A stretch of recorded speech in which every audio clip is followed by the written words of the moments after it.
Muy buenas tardes, estimados estudiantes. En el día de hoy vamos a desarrollar la primera parte de la quinta unidad. La quinta unidad refiere a las problemáticas de la sociología, es decir, aquellos elementos de carácter importante del fenómeno, los cuales con mayor énfasis la sociología dedica su estudio. Vamos entonces a comenzar con el tema de la desigualdad social. El objetivo de esta unidad es analizar los procesos sociales referidos a la desigualdad o estratificación social, y al cambio social, como que lo hacemos desde distintas perspectivas sociales.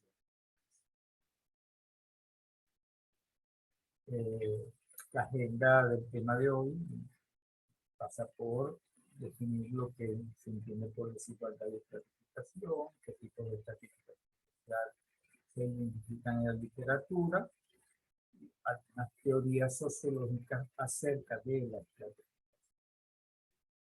Para desarrollar este tema es importante diferenciar entre dos nociones que en el sentido común se tienden a confundir: la desigualdad de orden natural y la desigualdad social.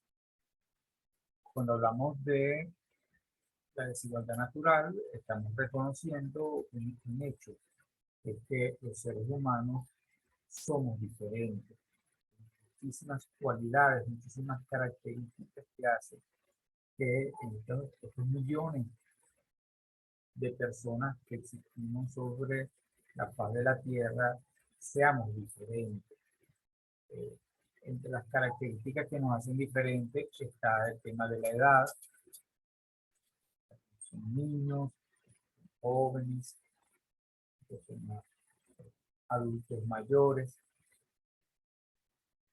el color de nuestra piel o nuestro origen étnico, nuestra altura, nuestra contextura. Se puede agregar algunas otras cosas, elementos de carácter cultural que nos diferencian, y otras cosas como las habilidades, capacidades, elementos que en potencia cada uno de nosotros podamos como individuos desarrollar. Esos son elementos generalmente que responden a nuestra naturaleza. Hay una desigualdad natural que se reconoce. Pero también existe la desigualdad social. La desigualdad social es aquella que tiene un origen político, económico, social, histórico. Es aquella en la cual hay una diferenciación entre los grupos humanos en función al acceso a bienes, servicios, acceso a poder, y eso generalmente está vinculado a, digamos, los contextos históricos sociales de cada una de las sociedades. Entre las desigualdades sociales más influyente que más se oye es el tema de la pobreza. En Venezuela hay un libro muy interesante escrito por Domingo Alberto Rangel que se llama Opulencia y Pobreza. Se trata justamente la gran diferencia social entre los grandes grupos humanos en la Venezuela de la Cuarta República, en la cual más del 80% de la población estaba en situación de pobreza. De ese 80%, más del 50% estaba en situación de miseria. Mientras que un grupo muy pequeño, quizás del 20-15%, entonces concentraba la mayor parte de las de los recursos del país. Esto no es solamente en Venezuela, aquí se refleja esa desigualdad entre, por ejemplo, el campo y la ciudad, entre quienes viven al margen de la ciudad, en viviendas precarias, quienes viven en urbanizaciones consolidadas, quienes viven en países muy ricos como los Estados Unidos de Norteamérica, pero carecen de vivienda y por tanto tienen que vivir en carpas en cualquiera de las ciudades de los Estados Unidos, pero también expresiones como las desigualdades internas en muchos países. Hay todo un récord, un registro de cuáles son los países más desiguales del planeta, entre los cuales Haití, digamos, lleva la delantera. En tercer lugar se ubica Colombia, que es muy cerca está Chile. En los últimos 20 años, Venezuela ha pasado de ser un país muy desigual a ser un país con menor desigualdad. Los economistas inventaron un índice que se llama, un indicador que se llama el índice de Gini, a través del cual se calcula el nivel de desigualdad de una sociedad. El origen de la desigualdad tiene que ver entonces con procesos culturales, territoriales, a partir de los cuales los grupos sociales otorgan valores a las condiciones. Digamos, una definición sociológica del origen de la desigualdad. Digamos decir, fíjense el caso de Europa respecto a América, 500 años de explotación colonial llevaron a que se convirtieran los países europeos, sobre todo España, luego Inglaterra, Holanda, en países ricos, muy ricos, y dejaran en situación de la más grande de la pobreza a los países de América.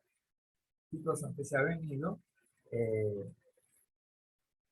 reproduciendo a pesar de los procesos de descolonización, y vemos entonces que así como América está África, y así como África está parte de los países de Asia, en situación que eufemísticamente es conocida como países en vías de desarrollo.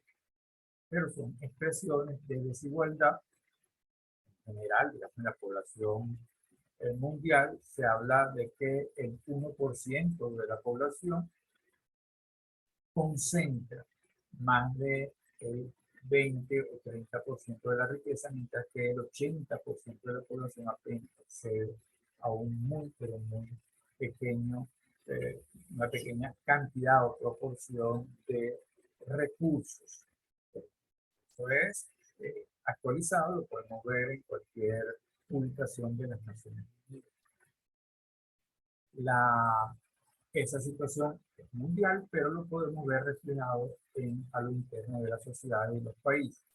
Nosotros hemos estudiado el feudalismo y veíamos que se concentraba en la nobleza, en el clero, en el poder y en los recursos económicos.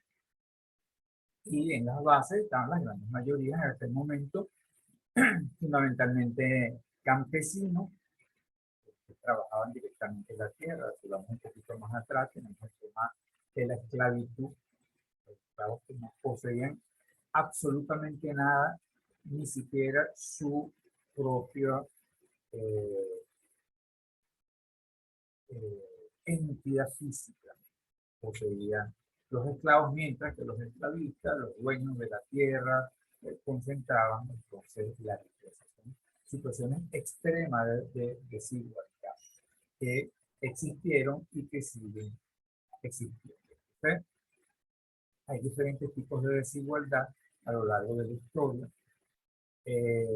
La más radical es conocida como el sistema de castas, en el cual una de las características fundamentales, fíjense que todas son dibujadas en forma de pirámide, porque un muy una pequeña proporción de la población está en la cúspide, mientras que en general la gran mayoría se encuentran en la base y hay ah, entre ellas, digamos, ciertas capas de la población que estamos utilizando una metáfora que viene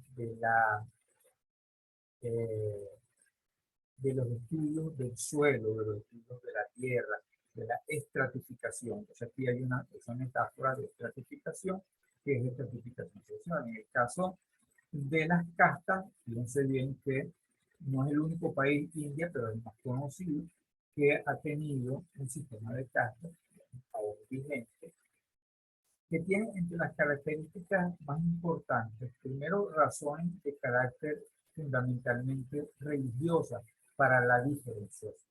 Pero esa diferenciación de origen religiosa se traduce en diferenciaciones respecto a acceso a bienes y acceso a riqueza. Entonces, en una situación de orden cultural. El sistema de castas es un sistema fundamentalmente impermeable. Decimos que es impermeable, es que entre casta y casta no hay posibilidad alguna de transitar. Es decir, el que nació en la casta, vive en esa casta, muere en esa casta, se relaciona fundamentalmente con la persona. Incluso la posibilidad que existe en otro tipo de sistemas de clasificación, como la del ascenso social a través del matrimonio, que está completamente prohibido en el sistema de casta. Es decir, un hombre o una mujer de la casta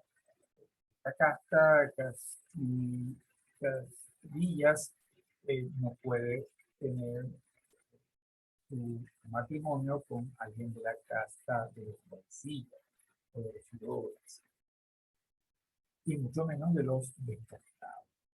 Tiene que haber entre ellos, digamos, una tradición, pero una ley social de estricto cumplimiento, el que la reproducción social se produzca al interno de cada una de estas.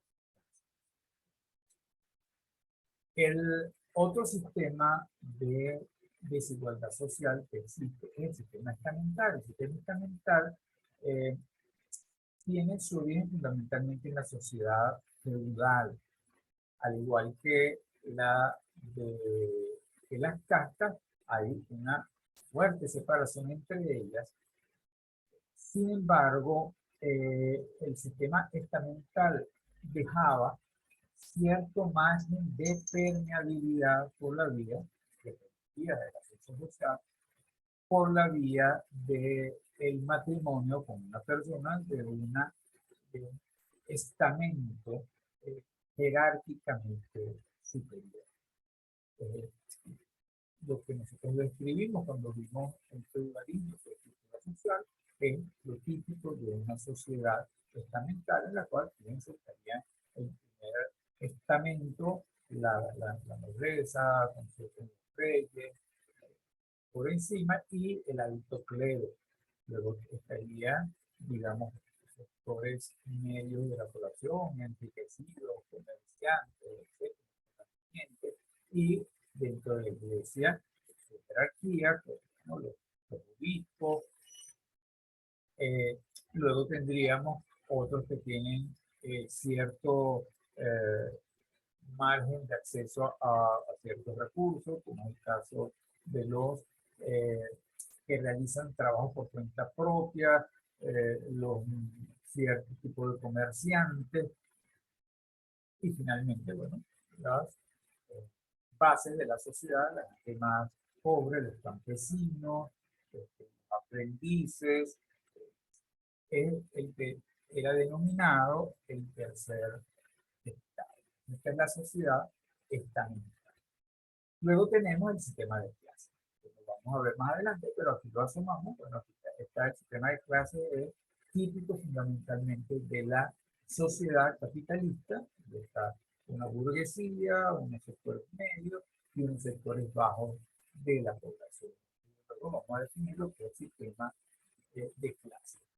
Podemos mencionar acá una cierta variante del sistema estamental que se dio en la América Española, entre la cual nos conseguimos en Venezuela, en el cual durante la colonia había una jerarquía social en la cual en la cúspide estaba todo aquel que era español de origen, aparte de los conquistadores y colonizadores y sus descendientes, que se casaban entre ellos, que se reproducían entre ellos, le serían mestizos criollos, cualquier tipo de unión entre españoles e indios, españoles y otros nacidos en el país, y que constituyeron entonces un sector de no, no puro de españoles, de origen español, pero nacidos en nuestro país y producto de la mezcla con otros grupos de origen étnico. Luego estaban los indígenas, que eran protegidos de alguna manera, y en la base estaban los negros y los negros, por supuesto, estamos hablando que estaban en situación de plena esclavitud, en la cual no eran dueños ni siquiera aún de su propia entidad. Entre las teorías de la desigualdad vamos a mencionar en primera instancia la planteada por Carlos Marx, la planteada por Carlos Marx desde el materialismo histórico, la situación de clase viene dada por lo que él describe en el prólogo de la crítica de la economía política, donde plantea que los hombres en la producción social de su vida, hablar de producción social de su vida, es decir, que de manera colectiva en la sociedad, los seres humanos producen su vida, y al ingresar en esa producción social, entras en una serie de relaciones sociales, que son necesarias, que no dependen de la persona que nació en ese determinado momento y ese contexto histórico, y son independientes de su voluntad. Esas son relaciones de producción que van a corresponder a una determinada fase de desarrollo de las fuerzas productivas materiales de esa sociedad. A partir de el modo como los grupos humanos se incorporen a esas relaciones de producción que tienen como expresión la propiedad, entonces van a formar parte de una u otra de las clases sociales fundamentales, en este caso habla de Carlos Marx, del capitalismo. Entonces, ¿qué serían las clases sociales? Serían grandes grupos humanos que se diferencian entre sí por dos elementos, dos criterios fundamentales. Por un lado, el lugar que se ocupa en el proceso productivo, y por otro, el lugar que se ocupa en la distribución del producto social. Aquí lo que nosotros esquematizamos justamente es el proceso de producción que distinguió Marx en el prólogo de la contribución de la crítica de la economía política. Para los seres humanos se producen socialmente en relaciones sociales y producen su vida transformando la naturaleza en bienes y servicios necesarios para ellos mantenerse. En ese proceso, que se llama el proceso productivo, intervienen elementos de carácter tecnológico que van a ser utilizados para transformar la naturaleza en productos que van a ser apropiados por un grupo de la sociedad y van a ser producidos por otro grupo de la sociedad. Esta posición, entonces, puede ser de dominante o de dominado, va a ser fundamental en la llamada situación de clase. Y el otro elemento es la distribución. del producto que surge del proceso productivo, una parte de la producción va a ser destinada a la remuneración del trabajador, que es conocida como el salario. La proporción generalmente minoritaria del producto total es distribuido entre todos los trabajadores, mientras que los dueños de las herramientas, de las máquinas, incluso de la naturaleza, van a apropiarse de la mayor parte de ese ingreso en forma de ganancia, pero también lo que técnicamente denomina Carlos Marx la plusvalía, el plusvalor, o sea, el valor originado en el trabajo del trabajador va a ser apropiada por parte del dueño de las herramientas y de las máquinas, es decir, de las de todo lo que son los elementos de la producción. Y una parte va a remunerar a los dueños de la tierra, generalmente los terratenientes. En las sociedades actuales, los propios dueños de las maquinarias también han venido apropiándose de la tierra y por tanto se apropian de los elementos de la naturaleza necesarios para la producción.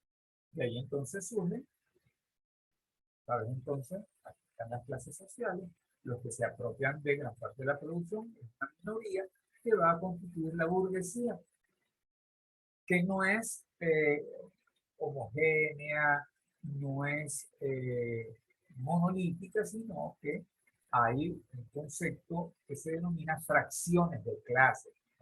Cada clase, a su vez, se diferencia a lo interno de un concepto que llaman fracciones de clase. Es así como existe una burguesía, todos estos son burgueses, pero unos que están dedicados fundamentalmente a la comercialización de bienes, sería la burguesía comercial, que a su vez se subdivide en comercial importadora o exportadora o mayorista o minorista. Vamos a tener unas expresiones de fracción industrial, que son los dueños generalmente de la industria, de los galpones, de las herramientas, y vamos a tener una burguesía financiera que es la dueña de los bancos, de los seguros, del dinero, de la circulación.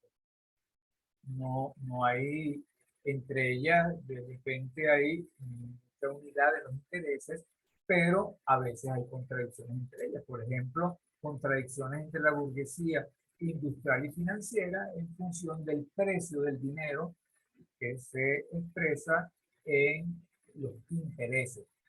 A los dueños del dinero les interesa que los intereses sean altos para sacarle una mayor ganancia a los créditos, a los préstamos.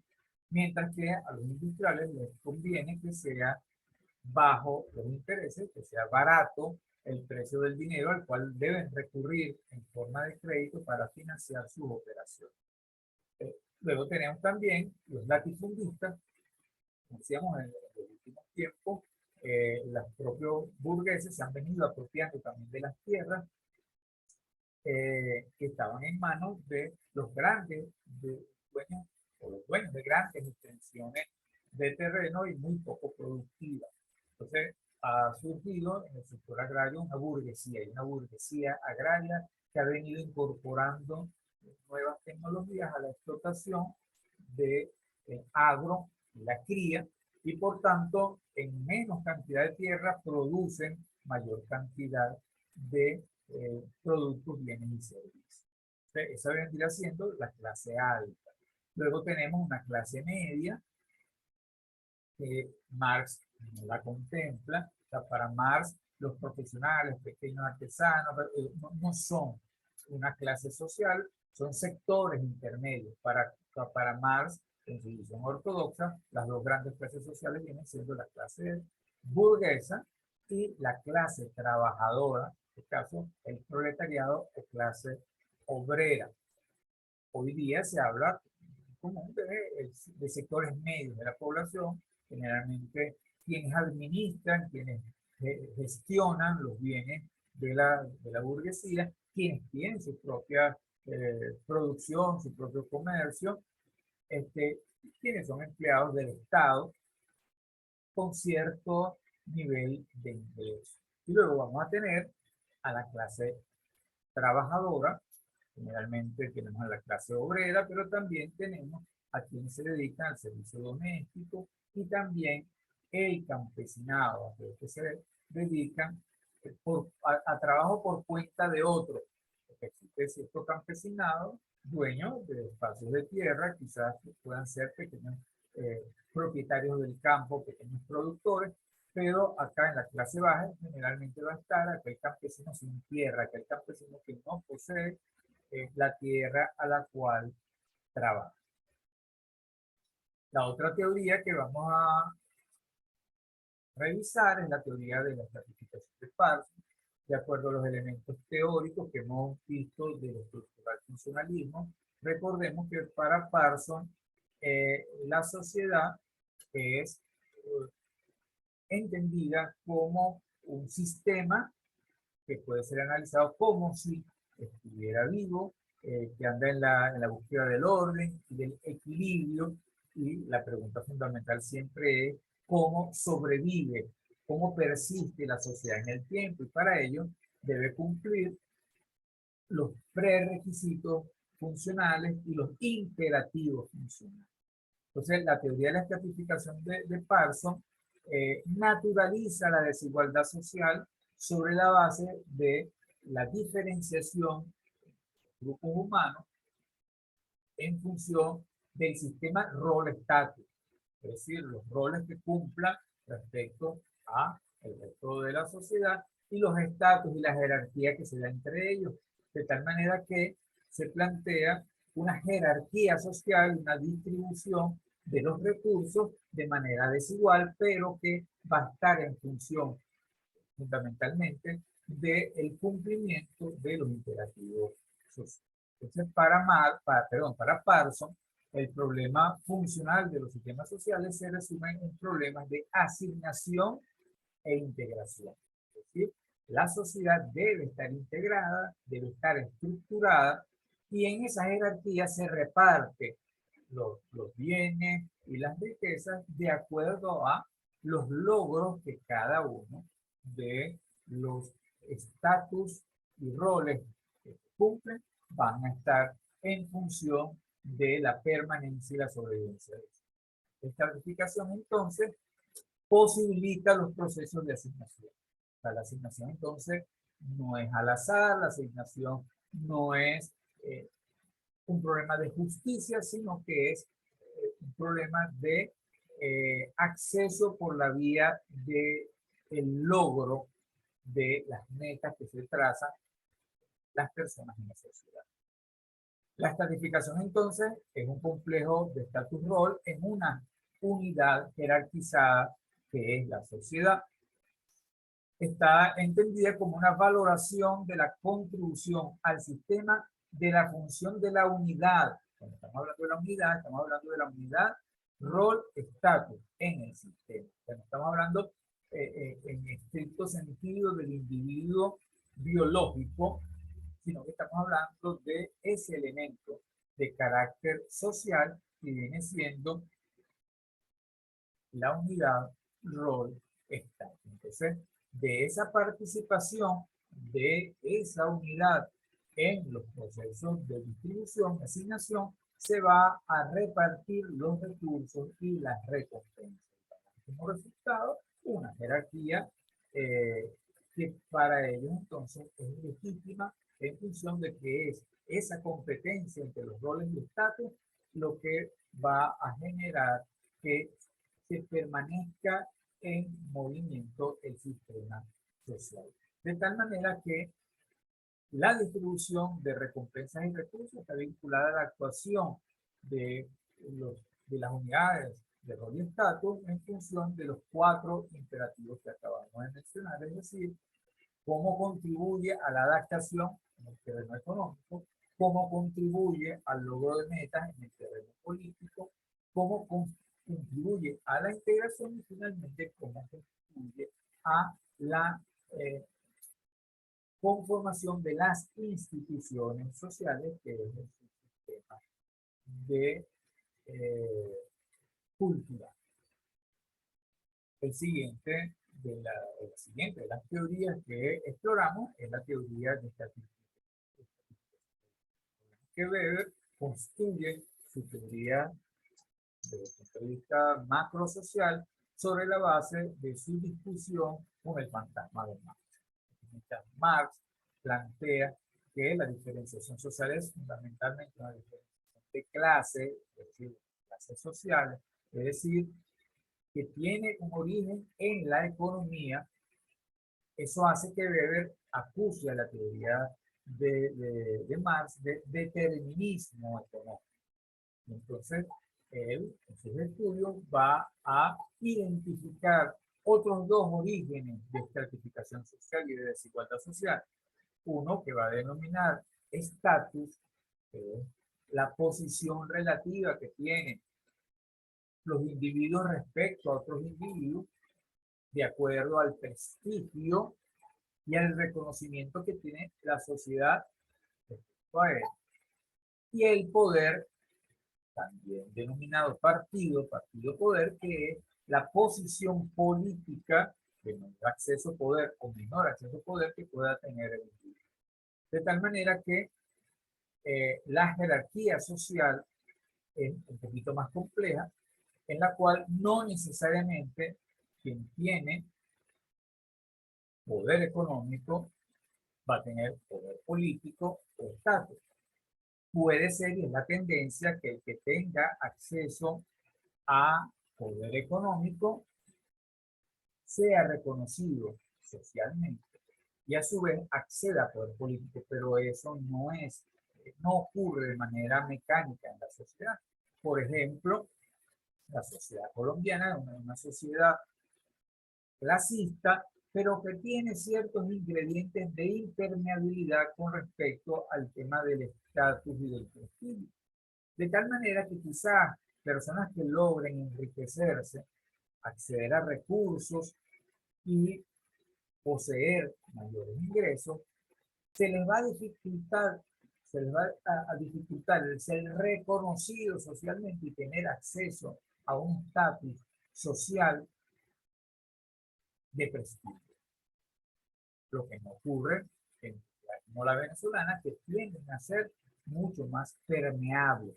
Aquí en Venezuela se habla mucho de los nuevos ricos. Durante el gobierno de Carlos Andrés Pérez se habló de una nueva burguesía, de los 12 apóstoles, de un grupo de familias que no pertenecían a la burguesía tradicional, que se beneficiaron de los procesos vinculados con la nacionalización del petróleo, del hierro y la canalización de recursos de la renta petrolera para la industrialización del país. Los nuevos ricos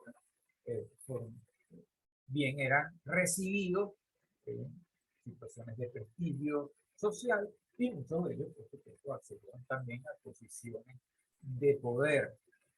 Como les digo, no necesariamente, no mecánicamente que le ocurre. Hoy día es verificable el ejemplo de personas que tienen acceso a situaciones de poder, por ejemplo, ser diputados a la Asamblea Nacional, es decir, que tienen acceso a poder político de estas decisiones, que pueden ser ministros e incluso presidente de la República, y tener una adscripción a una clase de trabajadores. No poseer recursos económicos, pero poseer poder político. Y no necesariamente ser reconocido en su estatus.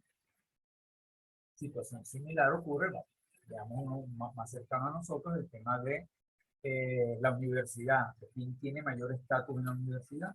En el caso de las autoridades universitarias. Quienes tienen un ingreso mayor que el resto de los profesores de la universidad, pero eso no significa que esos ingresos sean suficientes como para que ellos sean considerados parte de una clase social alta, pero tienen un reconocimiento social mientras mantengan los puestos de autoridad universitaria. Una vez que ellos lo dejen, van a pasar a ser, punto de vista económico, a menos que sean ricos de cuna o tengan otras fuentes de riqueza, van a pasar a ser sectores medios bajos de la población, como era su origen. Mientras estén acá, tienen cierto poder dentro del ámbito en el cual ocupan una posición política. Entonces, esta es la versión que nos plantea la teoría de la estratificación de Max. Hay otros tipos de desigualdad, de las que ya hemos mencionado, que tienden en la sociedad actual a tomar mucha importancia, mucha atención. Tenemos, por ejemplo, la desigualdad basada en género. Es decir, siendo la población de hombres y mujeres de la sociedad actual de una semejante cantidad, el reconocimiento social, el acceso a poder político y el acceso a poder económico por parte del género masculino es muchísimo mayor que el acceso que tienen a ello el género femenino. De tal manera que esa desigualdad de género es hoy día algo que forma parte de las cosas resaltantes tanto en las ciencias sociales como en las políticas públicas. Cómo lograr que la mujer, digamos, trascienda las barreras estructurales que le impiden la igualdad y el reconocimiento social. Hay expresiones en el terreno de las relaciones industriales en el cual por el mismo trabajo se remunera de mejor manera a un trabajador hombre que a una trabajadora mujer, en las mismas condiciones, en la misma profesión y en las mismas tareas. Esas son expresiones de la desigualdad basada en género. Y eso tiene que ver con la tradición que se arrastra de una sociedad fundamentalmente patriarcal. Patriarcal que le otorga la naturalización al poder del hombre sobre la mujer. Luego tenemos, por supuesto, desigualdades vinculadas con el origen étnico, a pesar de que formalmente en los derechos humanos se reconoce a todos como humanos, en la dinámica social se plantean muchísimas desigualdades que están vinculadas al origen étnico, a los orígenes nacionales. Veamos las sociedades más desarrolladas, el caso de los Estados Unidos de Norteamérica, cómo eso marca de manera muy fuerte la dinámica de la sociedad. Nosotros los venezolanos, los latinoamericanos no escapamos de ello, de esa diferenciación, y ustedes lo ven en la vida cotidiana. Es muy probable conseguir una persona de rasgos fuertes y de color de piel oscura, realizando labores manuales muy fuertes, servicio doméstico, labores de limpieza, y es más probable conseguir una persona de tez clara, descendiente europeo o de otro, pero de tez blanca, en posiciones de mayor.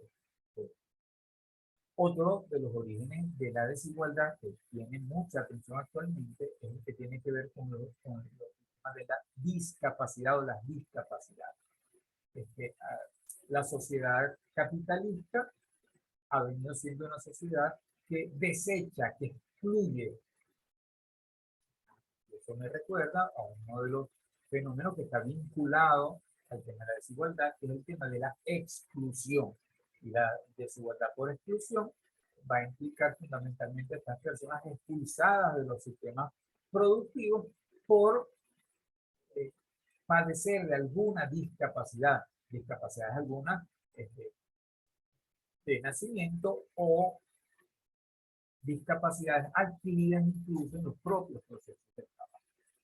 Esa desigualdad de acceso, ustedes la pueden notar en incluso la estructura urbana, o sea, cómo existe dificultad para que quien tenga tenga que trasladarse en sillas de ruedas pueda andar por una acera, pueda acceder a un edificio, pueda acceder a una casa. Se han hecho intentos, hay, digamos, todo esfuerzos, pero eh, los criterios de carácter económico monetario a veces privan para que no se haga la inversión en resolver las trabas que existen para que las personas con cierta discapacidad se incorporen de manera plena a la sociedad. Lo mismo vemos en el tema de la educación, como la educación es diferenciada para los que son considerados normales en función a las sociedades de personas con ciertas discapacidades que son consideradas no normales y por tanto cuesta mucho que se integren a los sistemas educativos y por tanto a que tengan acceso a los bienes de la sociedad. En medio de la pandemia, estas desigualdades se han venido acentuando. A pesar de que la sociedad en general ha sido golpeada, los mercados han sido golpeados, las economías han sido golpeadas, nos conseguimos con que la repartición del costo de la pandemia también es desigual. Resulta que ese 1% que se venía enriqueciendo ha multiplicado su riqueza enormemente en medio de la pandemia, mientras que los grandes sectores de la sociedad han perdido sus empleos, han perdido sus viviendas, han perdido el acceso a la salud y por tanto las llamadas, y en el que traje fue como lo reseña una noticia, habla de las minorías, pero las minorías es una forma de llamar, porque incluso se llama, a las mujeres se les llama minoría.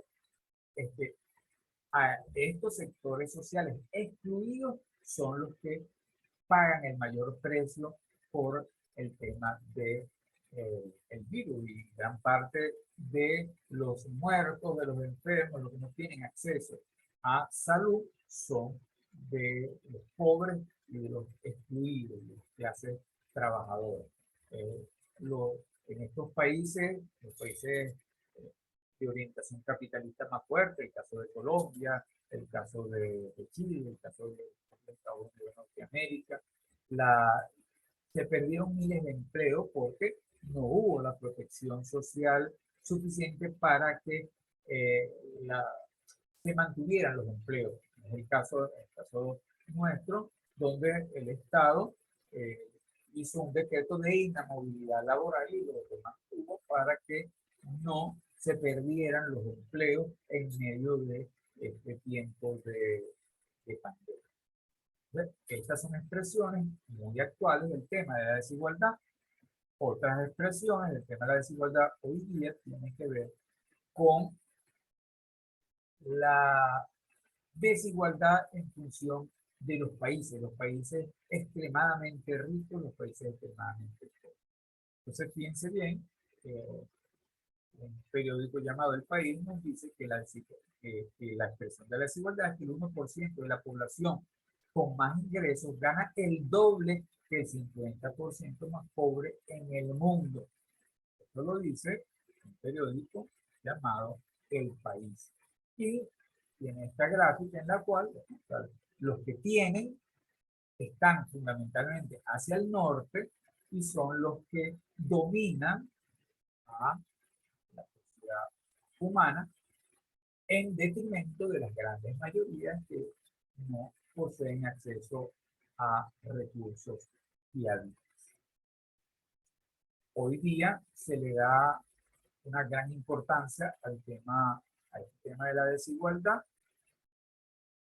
Les traigo esta cita de las Naciones Unidas, donde nos dice justamente que el 1% más rico de la población tiene cada vez más dinero. O sea, no solamente es que lo tiene, sino que acumula cada vez más.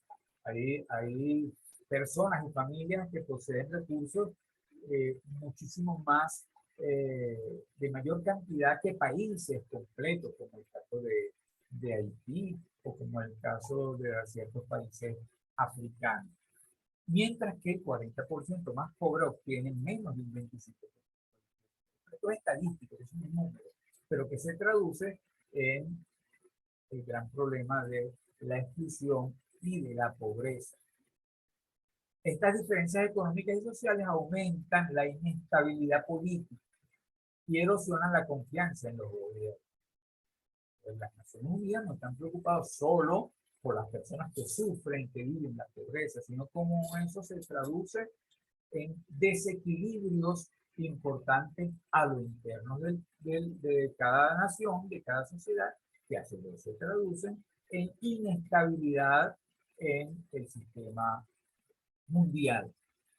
De tal manera que ellos se plantean que hay que promocionar la igualdad de oportunidades.